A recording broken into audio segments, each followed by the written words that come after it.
Welcome back. You're watching KTN Primetime News. Now, what was supposed to be a minor eye surgery at the Presbyterian Church of East Africa Kikuyu Hospital has turned into a horror, leaving a young girl fighting for her life.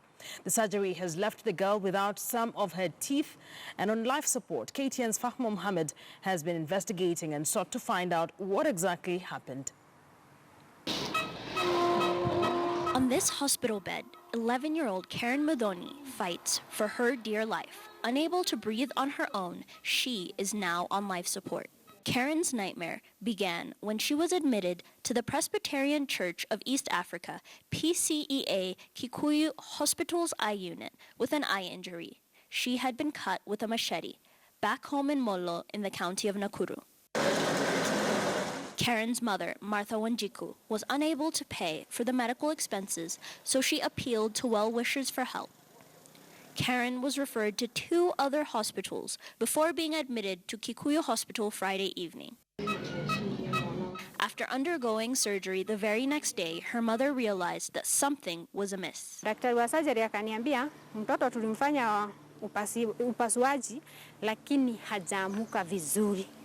So tunafikiria tutampeleka ICU. Na hatuwezi tukamuingiza ICU kama hatujakwambia. Wakanipeleka mpanye mtoto alikuwa. Nikapata mtoto ana convert akimwagaga mate iko na damu. Her daughter could not speak or breathe on her own. She eventually went into a coma. Martha now claims that her daughter was given an overdose of anesthesia. Following her daughter's referral to Nairobi Women's Hospital, where she was admitted at the intensive care unit, Martha found out her 11-year-old daughter had endured a heart attack during her eye surgery at Kikuyu Hospital, and some of her teeth were missing. Ile mask mtoto alikuwa amewekwa kwa mapua ikatoka. Kwa mdomo ilikuwa imefunika mdomo ikatoka. Kutoka na meno ilikuwa nje, nikaona mtoto hana meno.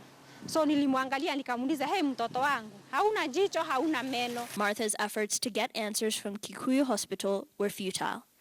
Karen's family is seeking justice for their daughter, alleging malpractice on the doctors and caregivers at Kikuyu Hospital. We went to Nairobi Women's Hospital Monday to meet Karen's mother.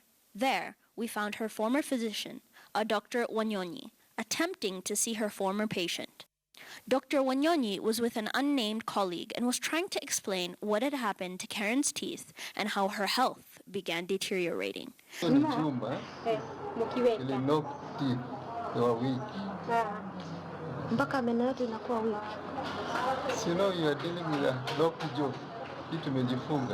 When I confronted her outside Nairobi Women's Hospital, Dr. Wanyonyi refused to comment on what might have happened to Karen. She referred me to the PCEA Hospital's communication director.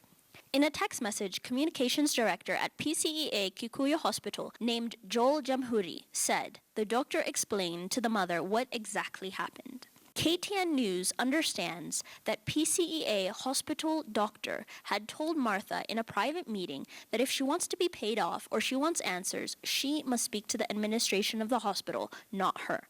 Karen has been on life support for more than 72 hours now. She has to be on the machine for one more day before doctors can assess her to see if she will be able to breathe on her own. Sisi tunafuata haki itendeke na ukweli ya maneno tujue. Mtoto alifanya nini? The mysterious back and forth continues to what could be seen as a cover-up of medical malpractice by shadowy personnel. Meanwhile, the blame game continues to what could have happened to Karen Muthoni as her mother seeks